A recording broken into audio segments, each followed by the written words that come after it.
दोस्तों आपने Bermuda triangle के बारे में तो जरूर सुना होगा, जहाँ कई प्लेन्स शिप्स गायब हुए और उनका आज तक पता नहीं चला। और इन्हीं कई मिस्ट्रीज के कारण बर्मुडा ट्रायंगल आज भी एक बहुत बड़ी अनसॉल्व मिस्ट्री है। पर क्या आप जानते हैं इंडिया में भी एक जगह है जिसे बर्मुडा ट्रायंगल कहा जाता है। तो चलिए दोस्तों शुरू करते हैं और जानते हैं कौन सी है ये जगह। मयूरभंज में अमाडा रोड एयरफील्ड को ओडिशा का बर्मुडा ट्रायंगल माना जाता है। पिछले 80 सालों में यहाँ 600 से ज्यादा क्रैशेस हो चुके हैं। ये ट्रायंगल शेप प्यारबोड़ा, चकुलिया और अमाडा रोड एयरफील्ड से बनता है और आज तक इसको बहुत भयानक और खतरनाक माना जाता है। कोई फाइटर प्लेन या कमर्शियल प्लेन भी इस एरिया के ऊपर से नहीं जाता। आखिर इन सब के पीछे क्या कारण हो सकता है?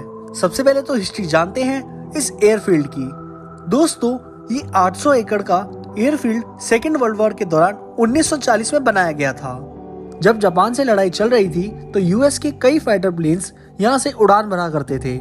ये एयरफील्ड एक बैटल हब बन गया था और वॉर के बाद इसका इस्तेमाल किसी ने नहीं करा।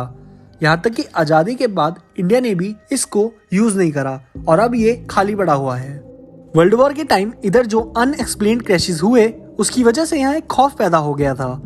सबसे पहला क्रैश 4 मई 1944 में हुआ था, जब एक अमेरिकन प्लेन कनाडा के प्लेन से हवा में टकराया था और अमाडा एयरफील्ड में आकर गिरा। इसमें 4 क्रू मेंबर्स मारे गए थे। अगला क्रैश फिर 3 दिन बाद 7 मई को हुआ, जब अमेरिकन प्लेन टेक ऑफ के 20 मिनट बाद अपने आप क्रैश हो गया और 10 लोग मारे गए थे। 13 मई को एक और क्रैश हुआ, फिर 28 अक्टूबर को एक और, फिर 26 जुलाई 1945 को ब्रिटिश रॉयल एयरफोर्स के 2 क्रैश हुए। B-24 बॉम्बर प्लेन कम ऊंचाई पर टकरा गया और 14 लोग मारे गए थे। और भी काफी अननोन क्रैशेस हुए थे बे ऑफ बंगाल में, लेकिन एक्चुअल कितने क्रैशेस हुए इनका रिकॉर्ड नहीं है, क्योंकि वॉर के टाइम सीक्रेट मिशंस भी होते थे और मिलिट्री इंफॉर्मेशन की वजह से सारी इंफॉर्मेशन पब्लिक नहीं है। लेकिन ये तो बस अभी शुरुआत थी। फिर आए बर्मा ऑपरेशंस और चाइना हम्प ऑपरेशंस, जिन्होंने तबाही मचा दी थी। ये ऑपरेशन मिलिट्री सप्लाई मिशंस होते थे और इस हम्प रूट को ग्रेवयार्ड ऑफ एयरक्राफ्ट कहा जाता था। 6 में से 1 पायलट इस रूट में मारा जाता था। लगभग 594 एयरक्राफ्ट गायब हो गए थे और 1660 क्रू मेंबर्स मारे गए थे। आज भी प्लेन का मलबा मेघालय और अरुणाचल प्रदेश के पहाड़ों पर पाया जाता है।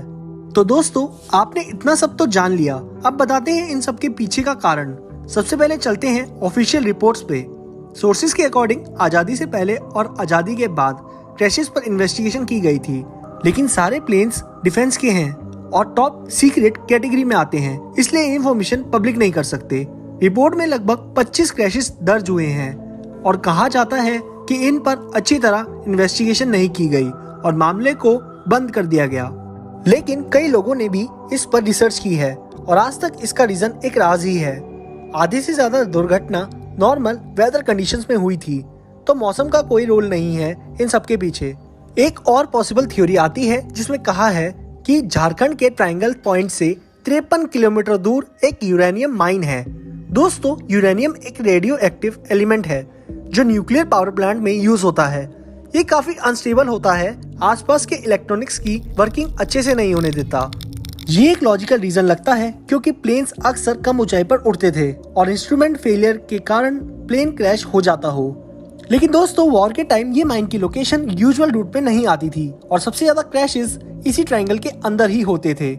इसलिए ये रीजन बस एक थ्योरी ही है और कोई प्रूफ नहीं है कि यूरेनियम की वजह से ये सब होता था। असल में आज तक कोई एक थ्योरी भी नहीं आई जिससे ये प्लेन क्रैश और प्लेन के गायब होने का पता चल सके। ये बस अब अनएक्सप्लेन्ड मिस्ट्री बनकर रह चुकी है। तो दोस्तों आपको क्या लगता है, क्या कारण हो सकता है इन सब के पीछे? हमें कमेंट में जरूर बताएं।